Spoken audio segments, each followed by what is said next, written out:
Ao longo das últimas semanas temos vindo a fazer um estudo sobre as pragas do Egito. E em cada semana temos observado que havia um propósito espiritual por trás de cada uma destas pragas. Deus estava-se a revelar, cada uma das pragas era parte da revelação do Senhor Deus, e em cada palavra de Moisés nós poderíamos ver como Deus era fiel, como ele se demonstrava e mostrava através da sua palavra, e através das pragas Deus estava a colocar-se acima sobre todos os falsos deuses que havia no Egito. Se há uma coisa que nós podemos entender, fazendo o estudo das pragas, que deveríamos sempre sublinhar, é que Deus é Senhor, Deus é soberano, ninguém se compara a Ele. Esta é algo que se vê desde o primeiro momento da criação e vai-se ver por toda a eternidade. E ali nas pragas isto também está a ser bem visível. Nós podemos contemplar a soberania do Senhor Deus, a sua ação que vai muito para além do que era esperado. Hoje vamos olhar para a quinta praga. Para trás já ficaram 4 e nesta quinta praga nós vamos estar a falar sobre a peste nos animais. E curioso que hoje em dia os animais têm mais direito do que os bebés, do que as crianças, do que os idosos até mesmo, não é? Nós podemos passear com os animais na rua, mas temos que ficar com as crianças e com os idosos em casa. Há penalização para quem abandona o seu animal, mas podemos deixar ficar os nossos pais sem ligarmos nenhuma e nós não somos penalizados. Mas hoje a praga então é contra os animais. Vamos fazer diferente. Desta vez, em vez de ler o texto corrido, eu vou ler cada vez um versículo de Êxodo capítulo 9 e lendo o versículo, vai haver uma altura em que eu vou ler 2, nós depois vamos falar um pouco sobre o que estava ali a acontecer. Então, Êxodo capítulo 9, o primeiro versículo diz assim: Depois disso, o Senhor falou a Moisés: Vai a Faraó e diz-lhe: Assim diz o Senhor, o Deus dos Hebreus: Deixa o meu povo ir para que me cultue. De novo, é Deus quem está a falar no início de cada praga, Deus a falar com Moisés, e outra vez Deus vai mandar Moisés ter com o Faraó. A mensagem parece que é repetida: Assim diz o Senhor, o Deus dos Hebreus: Deixa o meu povo ir para que me cultue ou para que me sirva, conforme dizem as traduções mais clássicas. Nós estamos a observar uma guerra entre o Senhor, o Deus dos escravos, e Faraó, o Senhor do Egito, rodeado de vários deuses. E isto está para continuar. Houve 4 momentos que já se destacaram, mas parece que vai continuar a tensão. Porquê? Porque o Senhor queria resgatar o seu povo, queria que o seu povo partisse e iniciassem um tempo de serviço e de adoração. Faraó considerava os hebreus seus escravos e queria o seu serviço, queria o seu trabalho, e ele não estava disposto a abdicar da sua soberania, permitindo que parte da sua mão de obra se fosse embora. No meio está um povo que só poderia servir a um Senhor.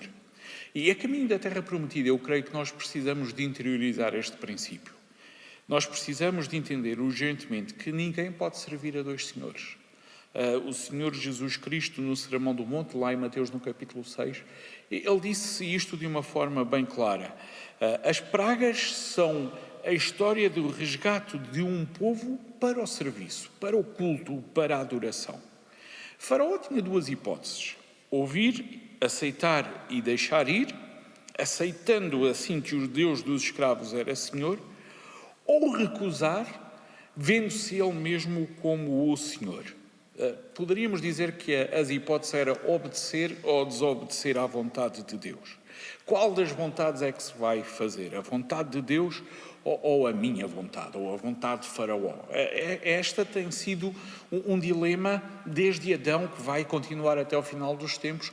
Sempre temos 2 hipóteses: fazer a vontade de Deus ou outra qualquer. Em todas as coisas eu creio que há uma vontade do Senhor Deus. E a caminho da terra prometida, nós vamos viver sempre esta tensão: a vontade de Deus ou a outra vontade, que muitas vezes é a minha vontade, que outras vezes é a vontade do meu vizinho, é a vontade do meu patrão, é a vontade de tantas e tantas pessoas. Mas nós víamos aqui Deus a revelar-se: deixa o meu povo ir para que me cultue. E o versículo 2 e o versículo 3, Deus diz assim: porque se recusares deixá-lo ir, insistindo em impedi-los, a mão do Senhor cairá sobre o teu gado que está no campo, sobre os cavalos, sobre os jumentos, sobre os camelos, sobre os bois, sobre as ovelhas. Haverá uma peste terrível. Deus está a avisar Faraó. Ele está a dizer: olha, se não houver obediência, o que vem pela frente não é bom. Uma nova praga vem a caminho. A quinta praga foi anunciada antes dela acontecer. E desta vez não seria Abrão a estender o seu braço ou a estender a vara, o cajado, mas era o próprio Senhor Deus que diz que vai estender a sua mão sobre o rebanho do Egito. Reparem que Deus faz questão de mencionar sobre quais os animais que ele iria agir. Nós vemos aqui uma descrição: rebanho do campo, cavalos, jumentos, camelos, gado e ovelha, e dizendo Deus que sobre eles viria uma peste. A sociedade protetora de animais lá do Egito deveria se ter revoltado com esta passagem. O ministro da Administração Interna deveria ter deitado a mão à cabeça.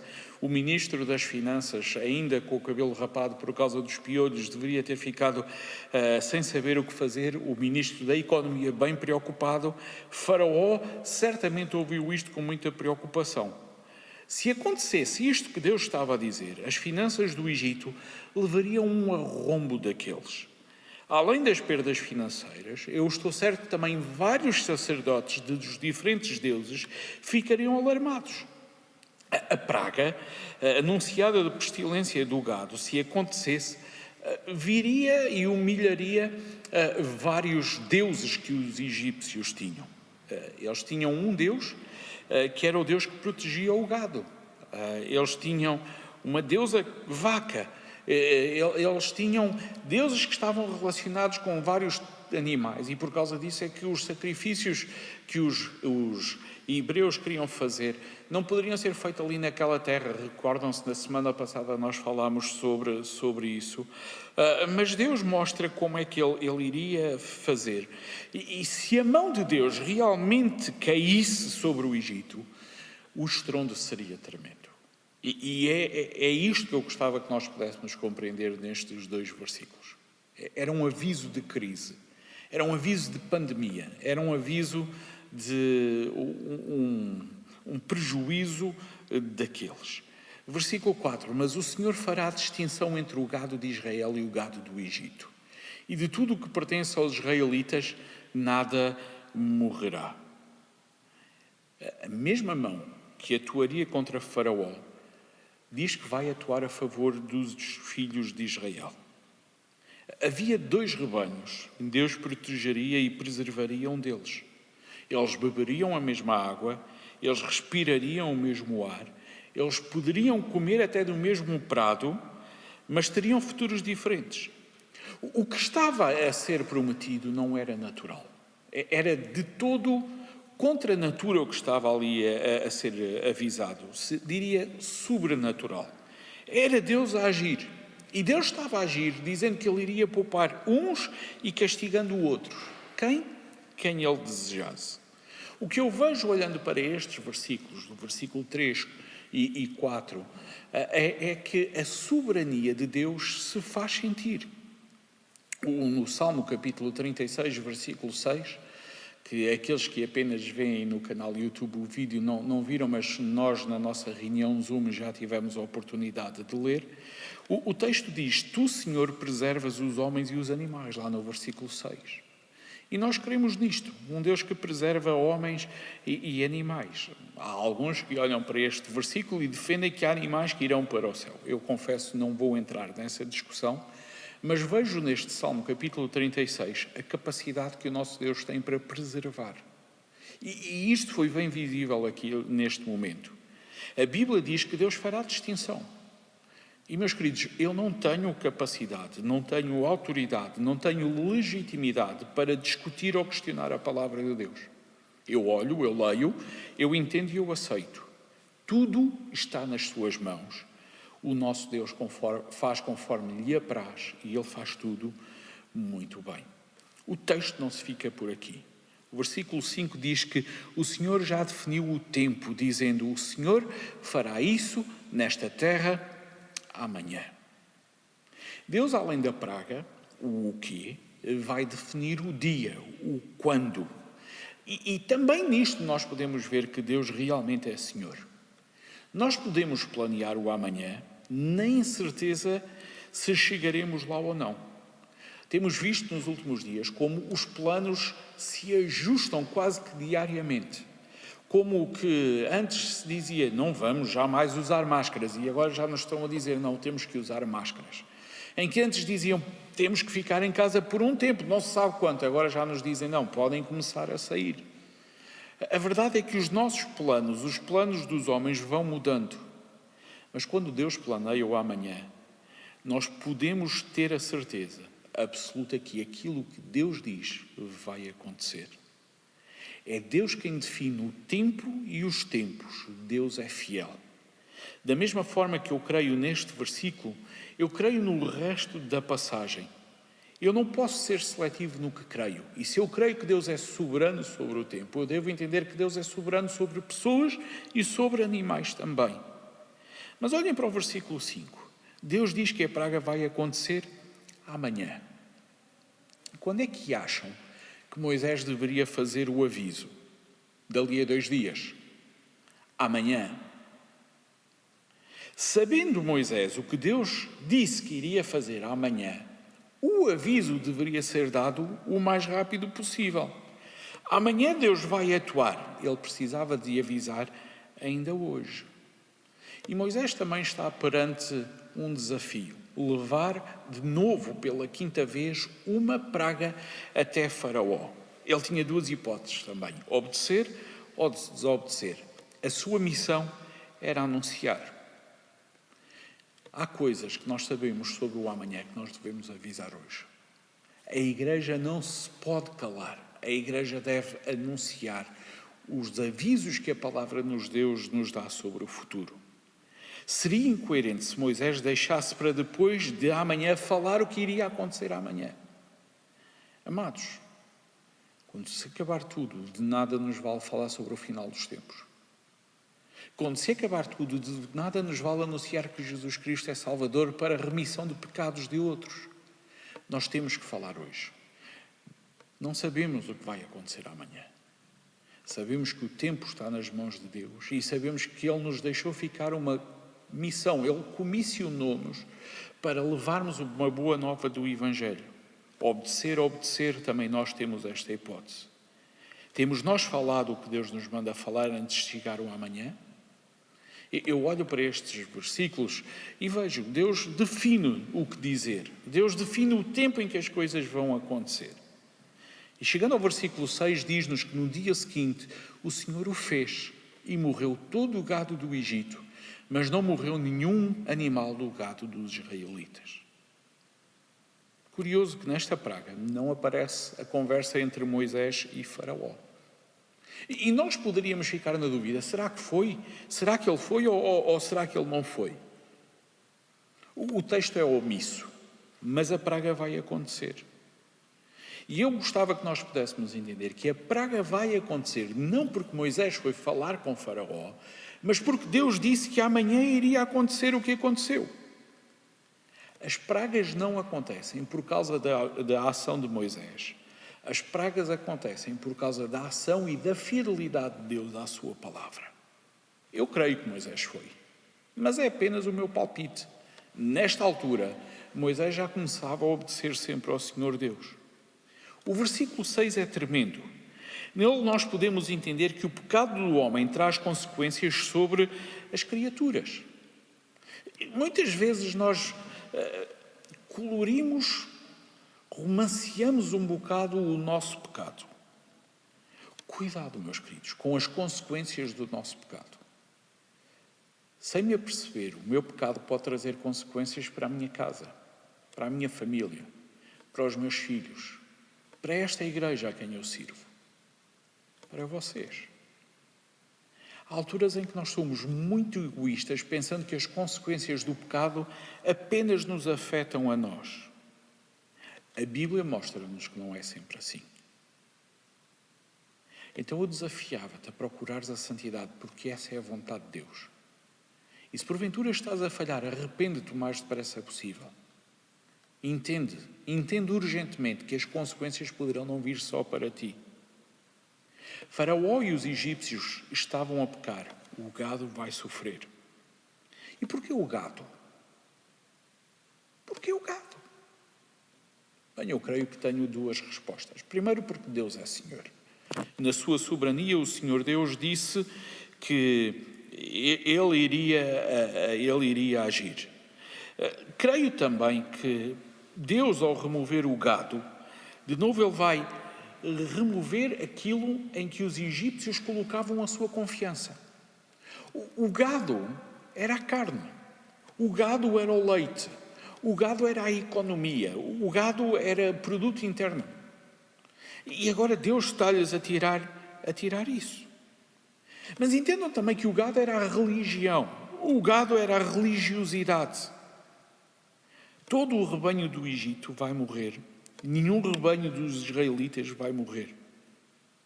E o contraste é tremendo.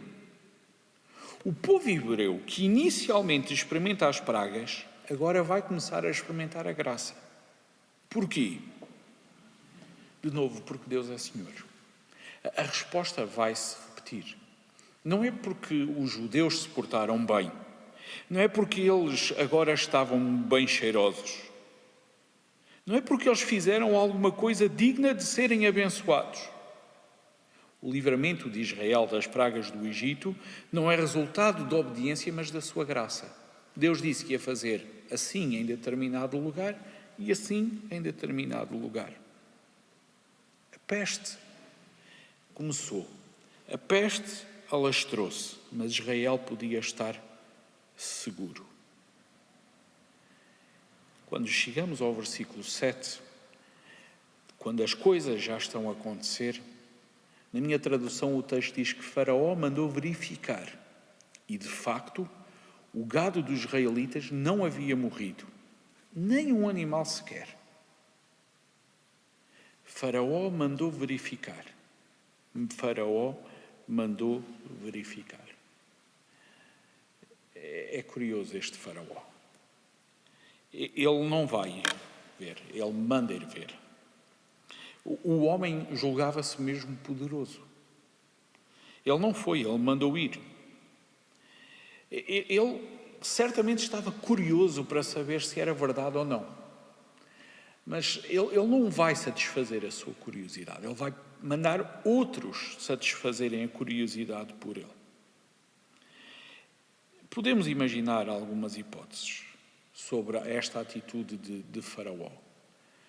Se calhar ele estava à espera de ouvir, não, isto não aconteceu, estão todos mortos. Se calhar ele estava à espera de confirmar. Não sabemos ao certo o que é que ia na cabeça de Faraó, mas sabemos o que ia no seu coração. O texto diz-nos que o coração de Faraó se endureceu e ele não deixou o povo ir. Faraó, ele não orava, mandava outros orarem por ele. Faraó não ia, mandava outros ir por ele. Faraó não via, mandava outros irem ver por ele. Faraó ouvia, mas não mudava. Ouvia, mas não mudava. O coração de Faraó estava duro, estava mesmo duro, perto de Deus, perto da ação de Deus, perto da mão de Deus, mas longe. Os seus olhos viram o estrondo da queda da mão de Deus sobre o Egito. Que tristeza! Ele não deixou o povo ir. Ele continuava a julgar-se um senhor. Sabem, outro dia tive a oportunidade de ver um vídeo muito interessante. Eram duas pessoas que estavam a andar à pancada. Andavam à luta, uma a lutar contra a outra. E eu confesso que no início eu achei aquilo engraçado, porque era um homem muito grande. Eu, comparado ao lado dele, era pequeno. Contra um homem bem pequeno. Ele ao meu lado seria bem pequeno também. Então temos ali o Maximus contra o Minimus, eu não sei qual era o nome dele, mas eles começaram a lutar. E a verdade é que o pequeno, ele apanhou uma tareia daquelas. o pequeno foi sovado desde o início da luta até ao final. Ele caiu várias vezes ao tapete, sempre se levantava e lá ia para apanhar um pouco mais, levantava-se e ia para apanhar um pouco mais, levantava-se e ia apanhar um pouco mais, até que alguém de fora disse, ok, já chega, vamos terminar aqui o combate. E quando o combate acabou, eu disse, não há dúvida sobre quem é o vencedor. O interessante é que aquele pequenino que teve a apanhar, ele vira-se para a câmara e com um olho todo inchado, ele faz assim. E eu creio que Faraó estava a viver este momento. Ele estava a apanhar uma lição daquelas do Senhor nosso Deus. Mas o seu coração estava duro. O seu coração estava duro. Ele não aprendia que Deus era Senhor. Ele continuava-se a julgar alguém. Esta noite, guardei a pergunta para o fim. A minha pergunta é simples. Na nossa história de vida, quem é que é o Senhor? Quem é que tu julgas que é o Senhor? Que o nosso coração não se endureça e que cada um de nós possa humildemente compreender que Deus é soberano. Soberano sobre as criaturas, sobre a criação, sobre cada um dos seres humanos, sobre mim e sobre ti. Que cada um de nós humildemente possa dizer, sê tu o meu Senhor. Corações moles, porque afinal de contas, se formos ao hospital, o coração mais duro, sabem onde é que nós o podemos encontrar? Na morgue. É sinal de que já não há vida.